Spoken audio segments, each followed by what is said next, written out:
Well, hey, everybody. Welcome to another Truth in Youth podcast. This is Mark Helsel. I'll be the host of the show today. We got a very special guest. Matt LaNeve is joining us. Welcome, Matt. Welcome. Good to sit down and talk to you a little bit.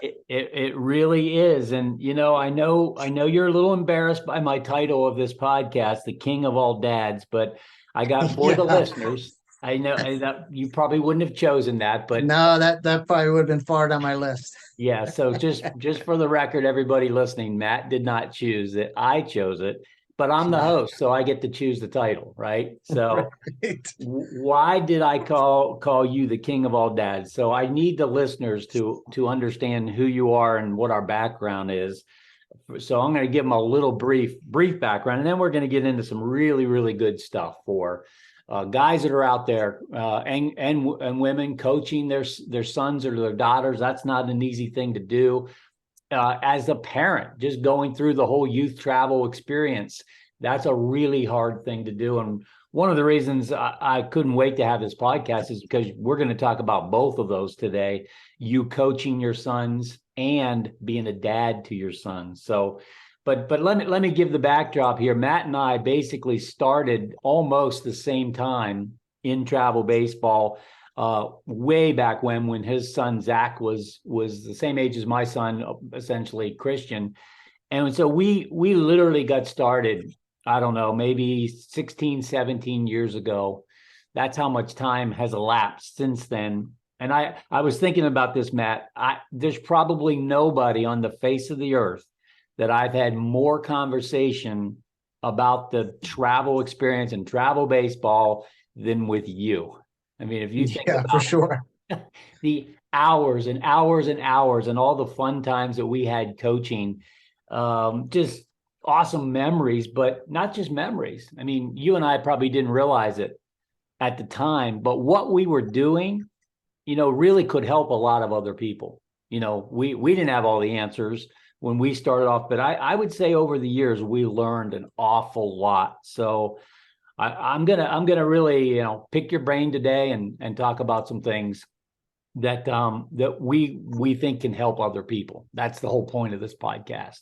Yeah. So before we get into that, let's hear a little bit about your background. Just start from wherever you want. Just tell us a little bit about who Matt LaNeve is.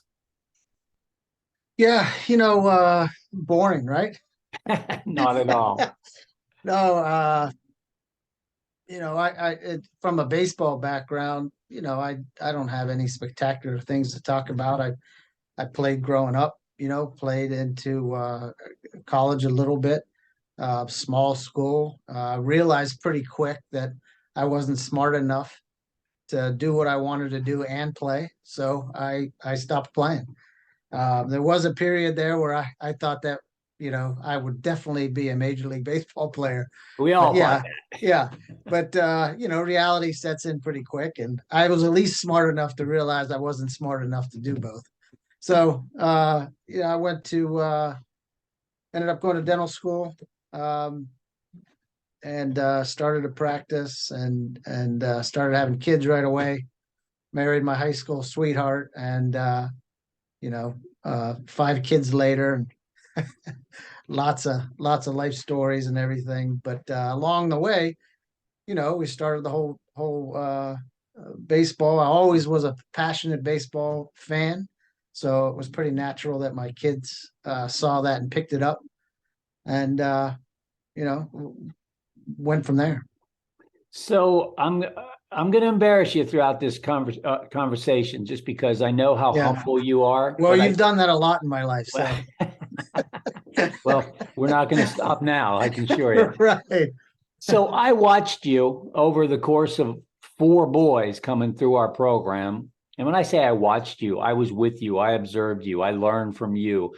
One of the things, and I want to go back to your career, because you're an incredibly successful dentist, amazing practice in Western PA.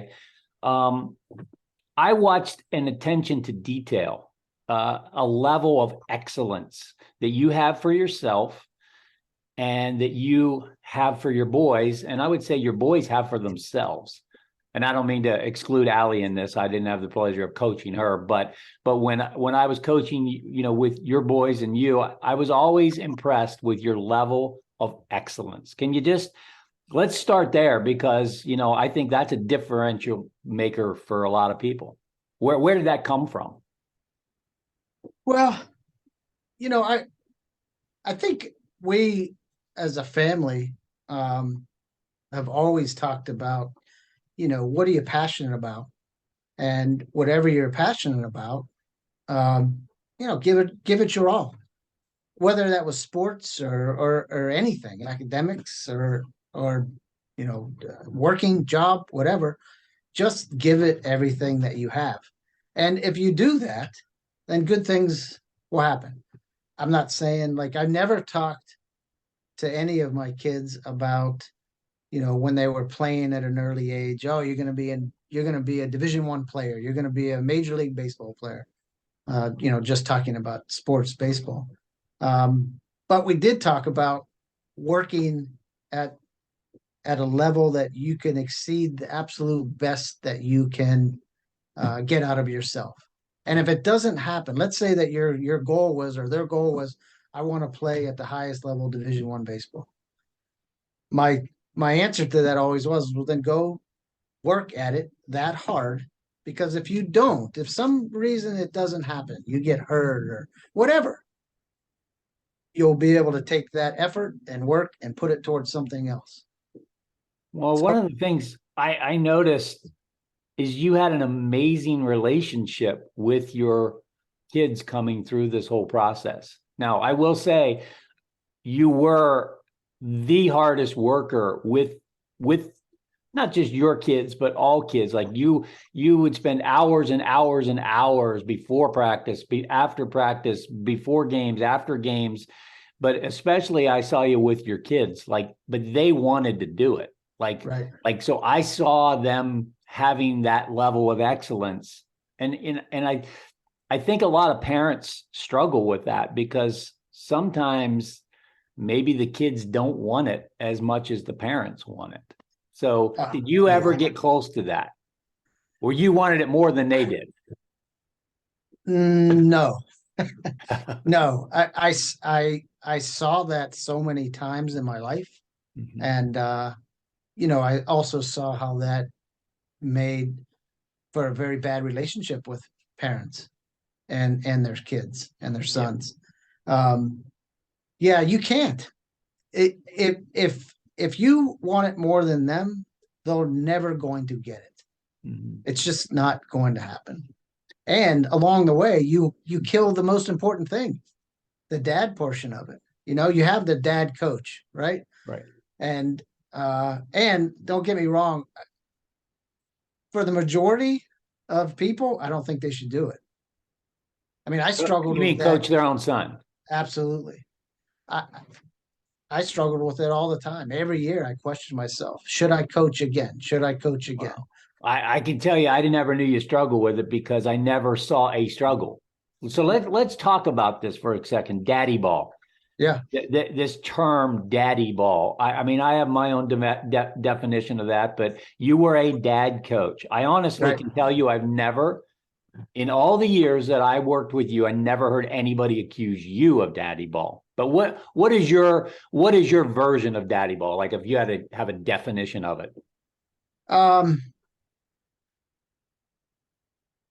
I think there's a couple things, but one is that it's definitely a situation where a parent wants it more than the kid.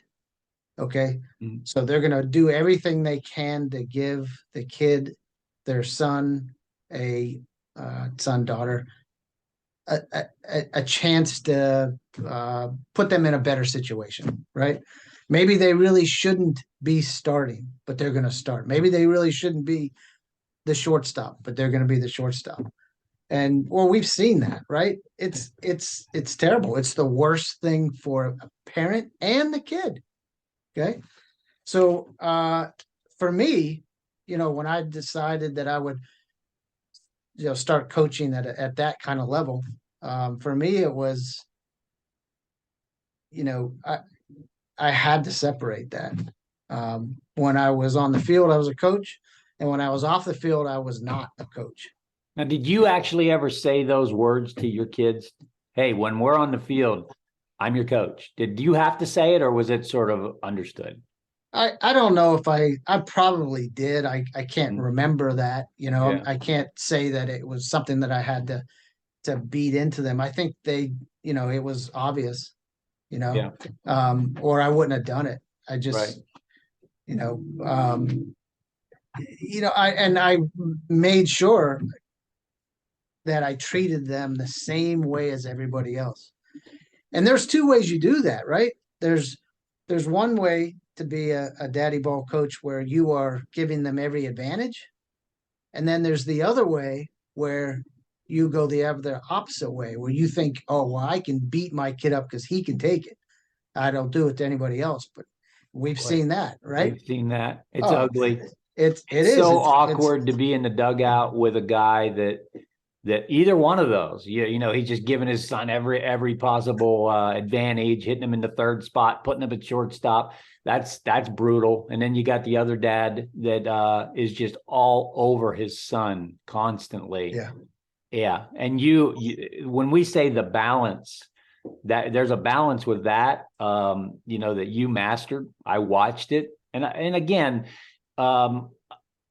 people can say anything they want to say, but we used to say documentation beats conversation. And I'm documenting this. I watched this, and what I want to get out of this podcast is how did you do this? And let me add another layer to this for the listeners.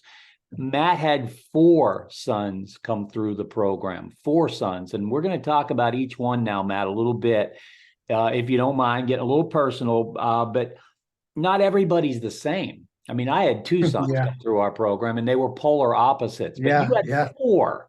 Yeah. Can you talk about each one and maybe just some of the striking differences of your boys? Yeah. Put you on the spot. I know that's a good question. It's hard. And it's obvious you could definitely see differences just from physicality standpoint, from skill set, and I seem to have a kind of them all, where you had just a kind of a naturally gifted athlete, um, some with a cannon arm, some with not, some with crazy power, some with not. Um, you know, uh, we always say that our youngest Christian was definitely going to be the best player. He definitely the best hitter. I mean, just flat out could rake. Now let me interrupt you because a lot of people listening to this don't know that you have a player right now, a son playing at Vanderbilt. Yeah. Well, and I probably wouldn't say that if they didn't all say that. Well, Like I didn't tell Christian you're going to be the best. You're going to be the best. But his 3 other brothers did. Right. I remember Christian as a little kid. Now he had these 3 stud brothers ahead of him, and I remember him having a little chip on his shoulder. Yeah. I mean, he's the youngest, right? But Yeah. he had some swag early on. Oh, that yeah. I mean, I think maybe that was an advantage for him. Yeah, it wasn't. It wasn't. Maybe we'll get into that as we go. But yeah, I mean, there, definitely differences from a skill set, from uh, uh, motivation, maturity. Amazing how one can be so much mature at different ages than another, and some of that had to do with just being able to watch an older kid and pick it up. I mean, we used to tell that story all the time when Zach was getting recruited, right?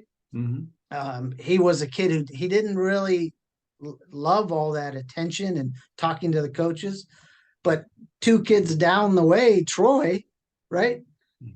He loved it. So Right. Zach used to take Troy on his recruiting trip so Troy would talk to the coaches. and again, I need to keep interjecting because I don't want the listeners to miss this. Zach, your oldest son, first player coming through our program, was a highly recruited Division I shortstop. one of Right. the Yeah. best shortstops we've ever had in 17 years, ended up committing to UNC. If that gives you any idea, listeners, how good he was. I remember we were out in California with Rob Bruno. He was my guest last week, and I remember him watching Zach glide around. He said he's like a spider just pouncing on flies. I remember him describing him as just flying around and with effortless ease. And I remember him. This is what he said. He could play at any at the time it was a Pac-10. Now it's Pac-12. He goes he could play at any Pac-10 school. I knew he was good, but that was a guy that had coached a couple hundred professional athletes Yeah. saying Yeah. that. Well, I So remember when you were out there with him, because I wasn't there. uh-huh. I was at Cooperstown with Cody, Oh yeah, okay. the second son, Yeah. who is very different than Zach in a lot of ways. Um, you know, Cody was a kid that you could I couldn't get him out of the cage. I'm like, all right, I've thrown you enough. I'd throw to Zach and we'd throw a bunch, and I'm like, hey, are you done? Yeah, I'm good. Mm. I throw to Cody, it'd be an hour. I'm like, hey, are you done? We good? Yeah. No, no, no, no. Mm. 10 more, 15 more, 30 more. So it's amazing how different they all are, but then how similar they all are too. And that probably starts from the top. Zach set the bar pretty high, Yes, he and did. and Cody, who wasn't as gifted naturally, but work ethic wise, was that much more trying to get there. So they're different, but once they decided, hey, this was my goal, this is what I wanted to do, then you saw a lot of similarities, maybe a little different path, but that competitiveness, drive, the goals, that all was very similar. So that made it, quite, easier for me to kind of navigate too. And some parents listening right now may be saying, yeah, it'd be easy if my kid loved it like those four boys did. They couldn't stop hitting, and my kid doesn't really love it like that. And that's the point we're trying to make. Yeah. Maybe you did have it easier, but I guarantee you, if you would have had one son that wasn't into it like they were, you would not, knowing who you are, you would have not tried to make him fit in to the other three kids. Because I never saw you once. And again, I don't always know what goes on behind closed doors, but publicly and all the thousands of hours we were together, I never saw you compare your sons to each other. I never heard you say to Troy, hey man, Zach could do that. He's much better at that than you. Like, I think a lot of parents make the critical mistake of comparing their sons, and it's so unfair. Because like you said, they're all different maturity. Can you touch on that just a bit? Like, how did you keep them all separate in terms of, this is who you are, and I'm going to coach you, treat you as you, not as them? That's a great question. Great topic, because so we get Zach sort of through, he's in his later years in high school and kind of knows his path. It might have been shortly after when he got drafted by the Marlins. Right.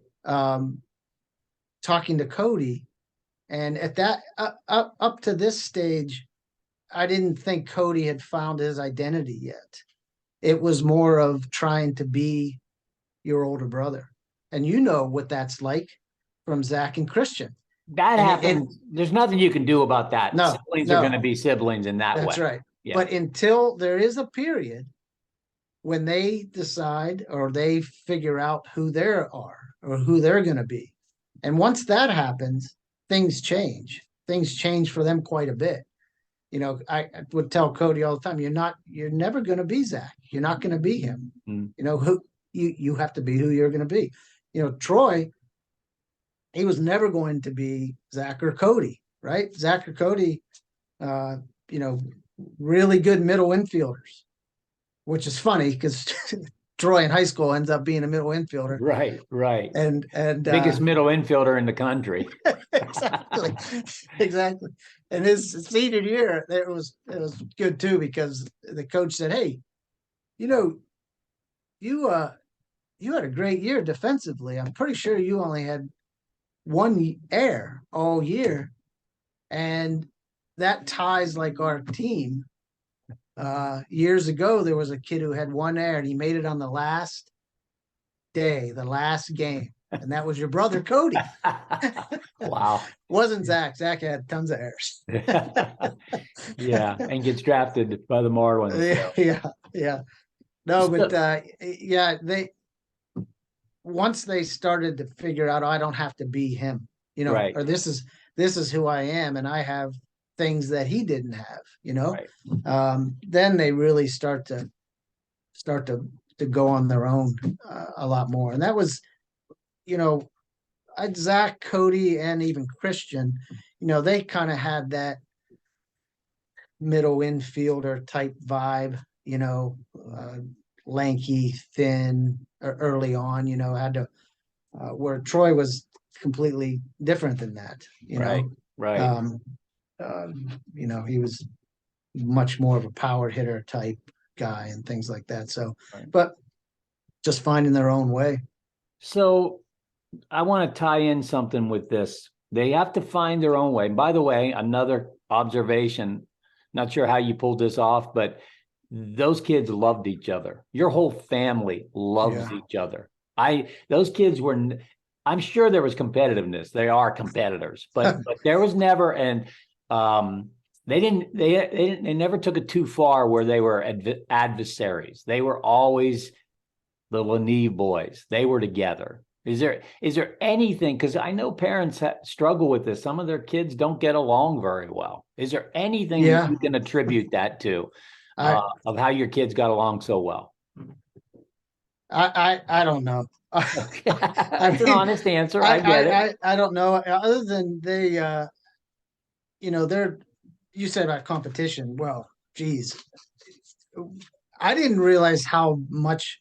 I mean, I knew they were competitive and everything with each other, and we had these, backyard wiffle ball games that were just serious work, right?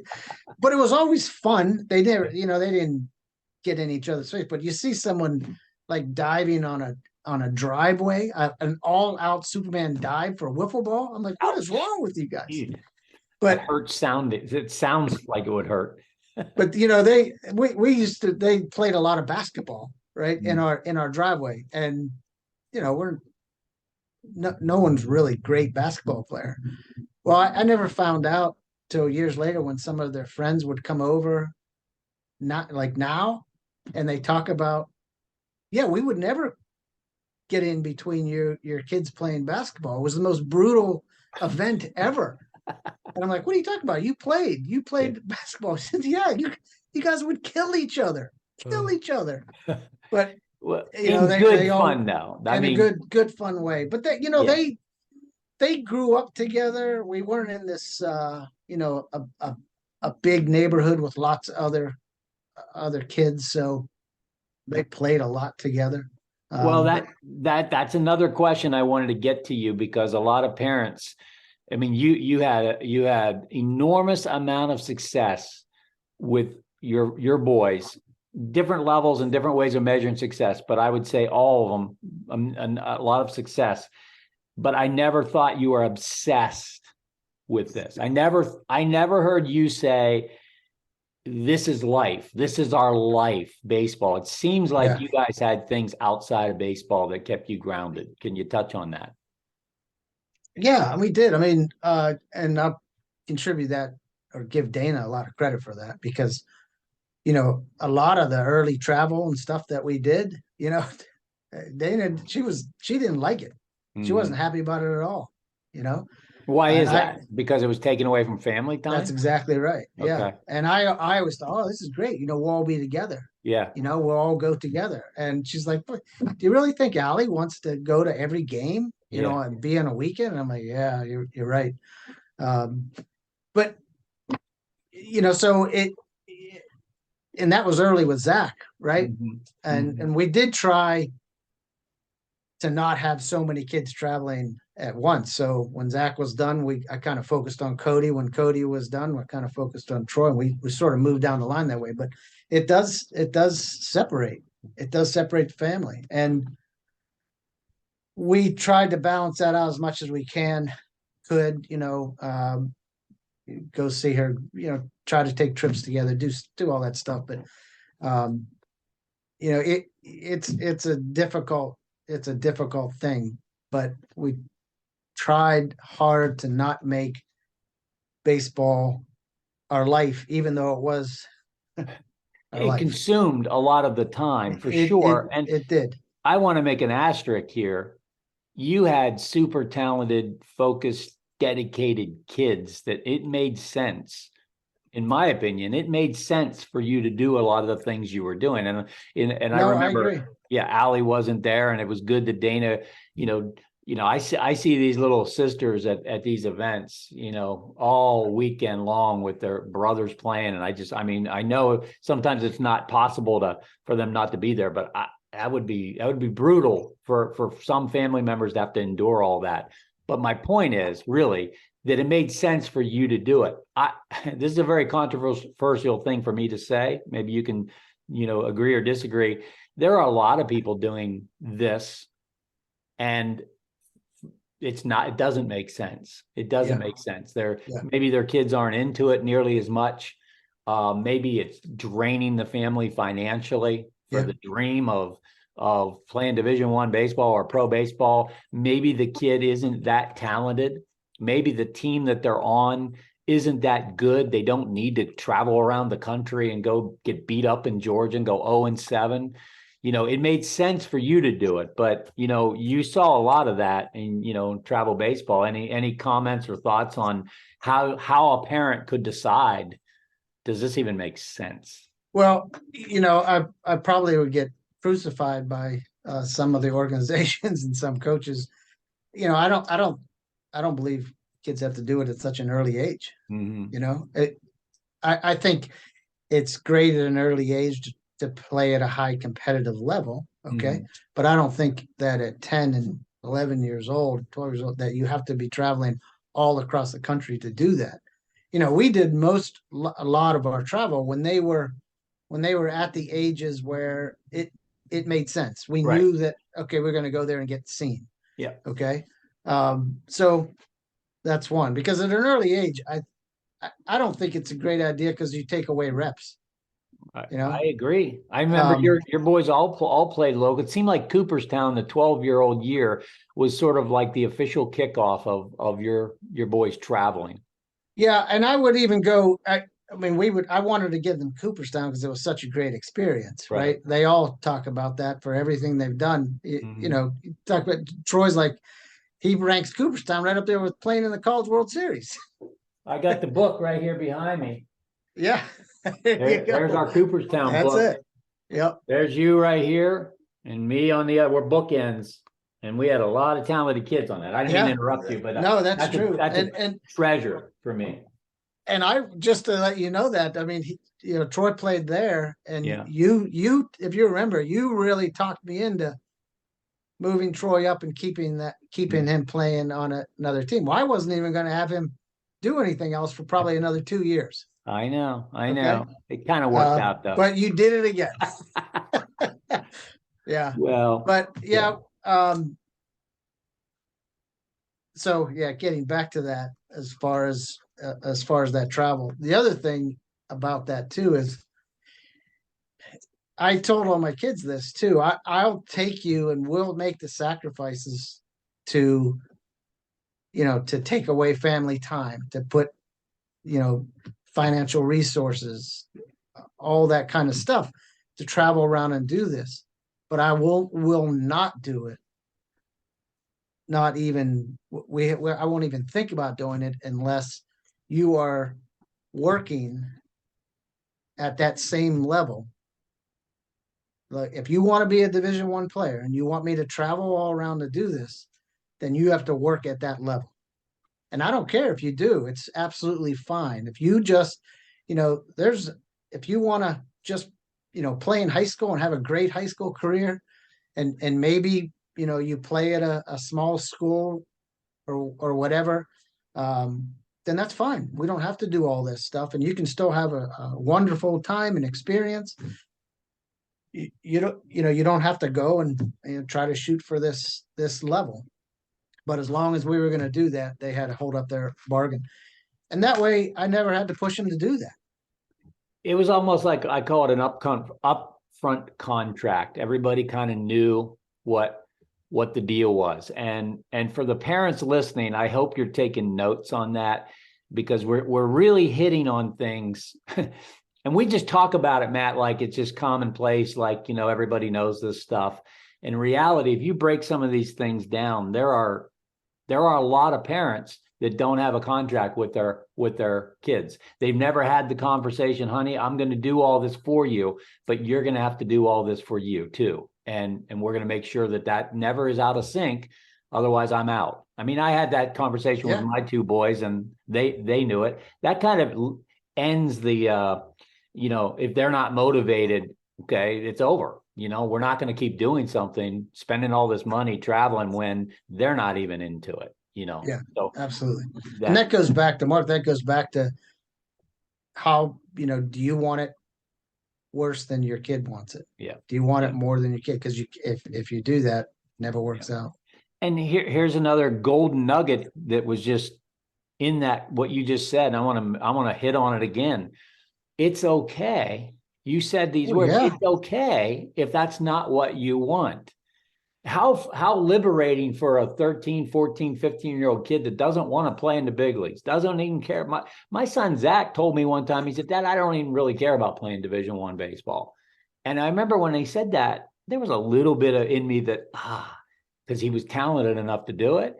Yeah. But I said, that's fine, whatever. And then he ended up playing Division I baseball because he got his second wind and decided to do it. But for a parent to say, look, whatever you want out of this is fine, but I'm not trying to help you become a major leaguer if that's not what you want to do. But I think there's a lot of kids going through this with a lot of pressure and a lot of stress because they're trying to please mom and dad because mom and dad want it so bad. I know we've hit that hard today, but again, you had kids reach really high levels with an amazing experience, like a positive experience all the way through, without the pressure, without the stress, without the anxiety, without the overwhelming stuff that just bogs people down. Yeah. Well, hey, don't get me wrong now. Okay. We had every one of those things. Okay. I'm not saying you never experienced it, but I observed. I mean, I watched your kids have fun. They had fun. Yeah, we did. We had a blast, and we had it in perspective. That's the point. That's the point. I'm not saying there wasn't a moment where there was a little conflict or a little, whatever. But I'm saying 30,000 foot view. You look back with a smile on your face, with positive memories. Your kids, when I talk to them, they smile and they talk about an amazing experience. That is the goal of every single parent out there. Nobody says, hey, we're going to do this. It's going to be miserable. And we're going to jeopardize our relationships with our kids. But hey, if they get to the big leagues, it's all worth it. That nobody says that, but that is actually what they end up doing sometimes. It's true. And it reminds me of, you learn so much from the parents, right? From your team, you sit back and you watch the parents and you watch some and you go, wow, that is how I need to be acting towards my kid. And you watch others and you go, that's not what Definitely I need to not. do. But I had someone say, what's the most important thing? Your coach or dad? And there's no question what the most important thing is. Your kid needs you so much more as a dad than they do as a coach. So much more. And that's always that tough draw, because after the game, you've got to shut it off and you got to try to be the dad portion of it. And you talk about learning from parents. I remember, and I'll say his name, who cares, but Nicky Kent, right? Mm-hmm. And I tell Zach all the time, you're one of the best shortstops I've ever seen, but I'm sorry, but I think Nick got you. So, but Nick was, just the background, started All-American for Virginia his freshman year, right? Goes on, gets to the World Series, gets drafted. He's still playing. Mhm. Wonderful kid, wonderful family. But I remember a game where he was just wasn't Nick. I bet I've seen Nick strike out, 8 times since I've seen him, and he 6 of them were like 6 at bats in a row in this tournament. And I kept looking up at his dad. He'd go up, he'd whip. He was just so out of sorts, and I'd look up at his dad, and he never changed. Nothing. Right. Not a change. I watched it again and again and again, and I remember saying to myself, that's it. That's right. There's right. the dad. Who cares what happens out there? Yeah. It's and that line gets crossed so many times. How many times we've talked about, you get in the car and you want to drive home, and all you want to do is talk about the game, and the last thing your kid wants to do is talk about the game. You and can't you try do to it. shut It's your not going to mouth. go well. No, and you try to shut your mouth until finally they say, "Yeah, man, I wasn't very good," or something like that. Yeah. And then you can go. But Yeah. they don't need that coach. They need dad. Yeah, that's a great point. And you were able to turn that off, many times. I want to switch gears. It's kind of related to what we're talking about, but adversity, Oh yeah. Jeez. when you're early on, if you're a mom or a dad right now and you have a 8, a 9, a 10-year-old, I promise you're not sitting around thinking about all the adversity you're going to be facing. Like that would be a very negative thought, and nobody's thinking like that. But now you got guys like me and you, we look backwards and we go, oh my gosh, all the things that came at us, all the things that we had to overcome, help our kids overcome, talk about that, Matt, because you were not immune to adversity, and you're still not. No, you go through it. We go through a lot. I mean, it started with, with Zach, that when he started the whole recruiting process, and if you remember, he committed to Boston College when he was a sophomore, I think, or end of maybe going into junior year or something like that, and we were all excited. That was his spot. He felt like he really fit there and everything, and then we get a call, the coaches are gone. Yep. I remember. So then, you're like, well, we'll just open it back up and start looking again. And so that was one. Well, if you don't mind me mentioning this, this is pretty personal, but this, it didn't have anything to do with Zach. He was committed to Boston College. The coaching staff changes and the new coaches come in and they have a different idea of what they want. And so there's kids out there right now. And you were, I think you knew the coach. It was Mike Gambino. Yeah, Mike Gambino. He went from and I remember we never even talked to him, but he talked to you. Yeah. And he said, "Yeah, I mean, we have to sit down with Zach because he has a pretty big offer. I don't even know if that fits in with what we want to do." Exactly. But at that time already, it was Zach was sort of committed to those coaches. Yeah. And so open back up and you go a different direction. And I remember that because it was sort of like, wow, this feels like the end of the world. Yeah. Everything you thought you had, you don't. Right. You don't exactly. have it. And that's going to happen to people listening to this show. And again, you're not sitting around thinking out ahead. Oh, I'm going to get a scholarship and then I'm going to lose it. I'm going to get my coaching. You're not thinking of it. But we're trying to give you an idea, listeners. How do you overcome that? Now, Matt, I gotta get you to tell the story. The brief version of. Do you remember when Zach was committed? And this has a good point to it. When Zach was committed to Boston College and they wanted him to come up, he was up there playing in that event. Do you remember him striking out? Oh yeah, sure I do. And Absolutely. what he said the next day. Yeah. Tell that's such a great story. Yeah. We get up there. so we're going up to play in this the Yankee Scout had an event Mhm, there, and it was like right after the area codes. mhm. And Matt Right. Hyde had an event there, and he invited Zach up to play in that, and and we were going to go up and see Boston College at that time too. So uh, we get in there, we get in that night, and Zach's like, I don't, I got a little bit of a fever. I'm like, you're fine, don't worry about it. So uh, that has nothing to do with anything, but see, that was a dad right there. I've Yeah. already given him an excuse. The next day we get up there, first guy, 1, 2, 3, makes him look foolish. Second at bat, strikes out again. Third at bat, strikes out again. I'm like, I can't. Don't even get up again. Fourth at bat, I'm pretty sure he struck out again, or maybe I think he fouled a ball off there though. But Making anyway, progress. he goes 0 for 4 with 4 Ks, and I'm like, whew.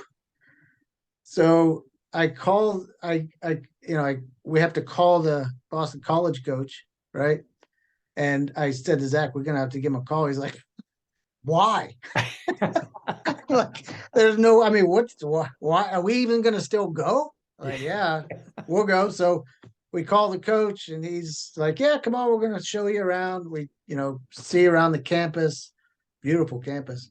And we go back into the head coach there, and he ends up offering him a scholarship. And I'm thinking, did you not see that game? And they did, right? They were there. And they did. He was there. He watched every at bat and everything. And he said, he actually said, that's where we want. That's not going to happen all the time. We've seen him a bunch of times. Mm, And this was early on for us, you and I, right. because I remember, Yeah. you know, because Zach is in a grade above Christian. Right. You were on the phone with me all the time. I mean, you would call me times where I'm sitting in an office with the head coach. I'm like, Mark, he can't wait to find out what happens. Right. Right. So, then you realize, oh, okay, it's not just one game. They've watched and watched. But the biggest thing we learned out of that was, coaches love to see the adversity. How do you react in the adversity?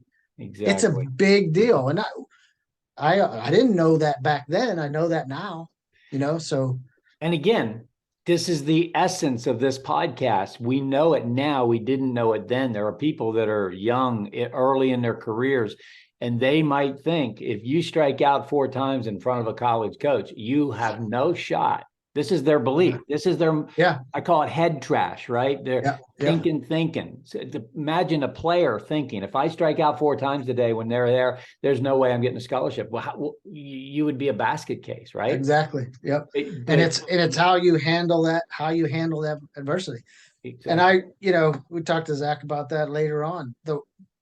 He had 4 strikeouts, but later in the game had a backhand, almost a Jeter play in the hole that not many guys can throw, would have thrown it across the infield like that. And that, he struck out 4 times, but he still went out and made plays. But see, there's another point for parents. We say there's 5 tools in baseball, right? There rarely, well, first of all, there's not many people with the 5 tools, but at that level, to play at that level, you probably have 2 or 3 tools. So to that day, Zach's tool, his bat tool wasn't working, but his shortstop tool still was, right? And that's an point for parents to understand, and players.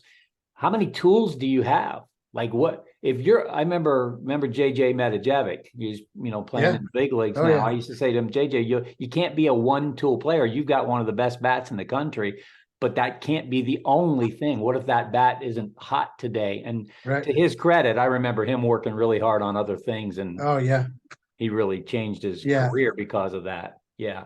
Yeah. And you talk about the tools. Well, there's only one tool you can control on any given day.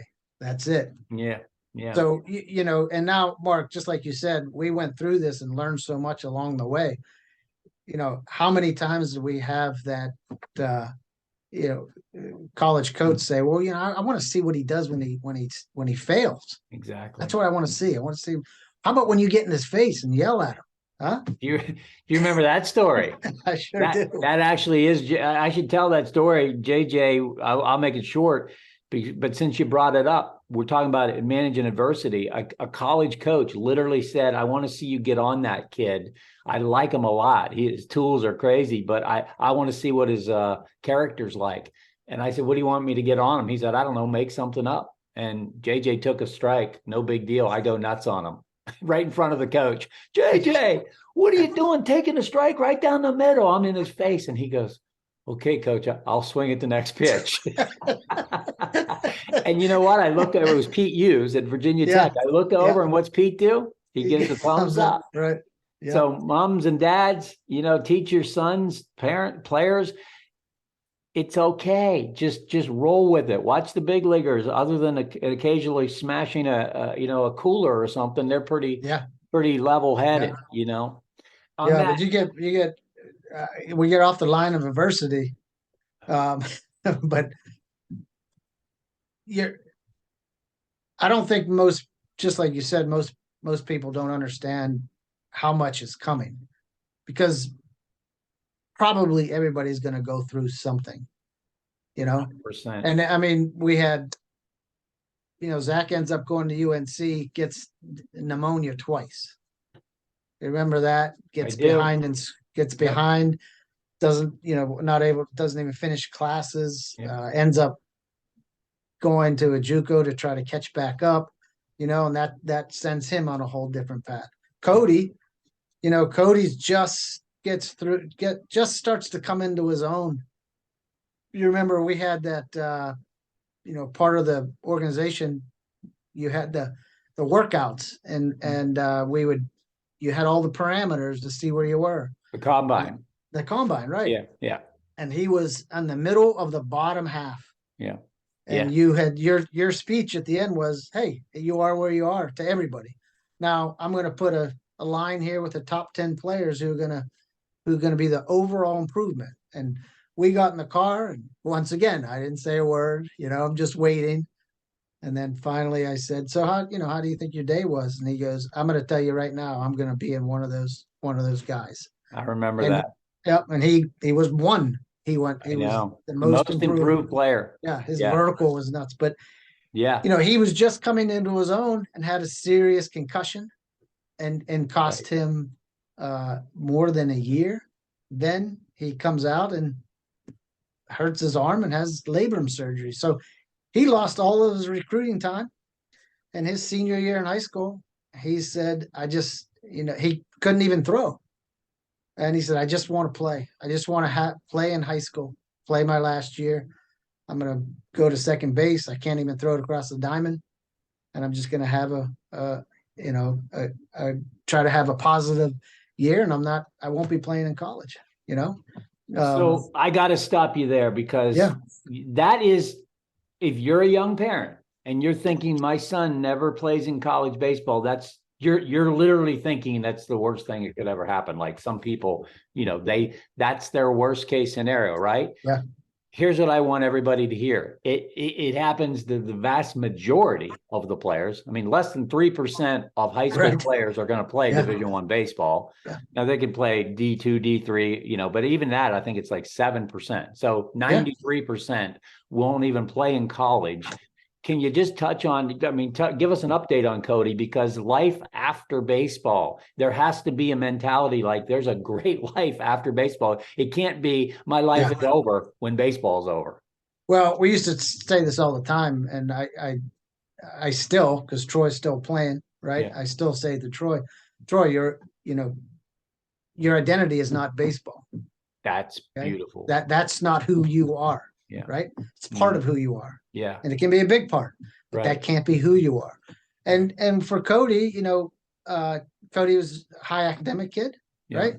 And, I did, when he was hurt and everything, we did say, hey, look, you can go to a great academic school. You could probably still play if you want to play. And his was, and I want to go to a bigger school and, experience that. And ended up going to Ohio State and had just a ball, right? Mhm. Joined fraternity right off the bat. And, and Christian gets to see this, right? Yeah. Because, you saw Zach go through, and now I always say this, I don't wish Division I sports on anybody. It's right. It's brutal. It's not, you have to love it. If you Yeah. love it, it's the greatest experience ever. But if you don't love it, it's not, and you won't be there. Right. Right. You won't make it. Well, Cody had a different experience, right? And now he's out in the corporate world working and enjoying his life. Just moved to Chicago, and matter of fact, Zach just helped him move out there. So Yeah. having a good time. So he went through about as much adversity as you can get. His experience in baseball, he loves all the time and all that loves, but didn't have to be his life. Yeah. Troy's at Vanderbilt. He's had all kinds of adversity, right? He's just coming back from surgery now, right? Right. So, and talk about highs and lows, right? So Troy's at Vanderbilt, and gets his time in there, starts having some success, SEC Player of the Week, month, or whatever. And the next year he's out. He's surgery and out. So now he's trying to work his way back. You're all going to go through it. So and I know Troy very well, and I've talked to him periodically through all this adversity. He's pretty much the same kid, the high highs, the low lows. He's mastered that. He's always determined. He's always positive. He's always confident that something great's going to happen. And before this podcast, you and I were talking, I mean, he could end up having a breakout year and, be a first round draft pick. He's that kind of talent. Or he could never recover from the injury, and it doesn't happen. But I know one thing, he's going to be successful in life.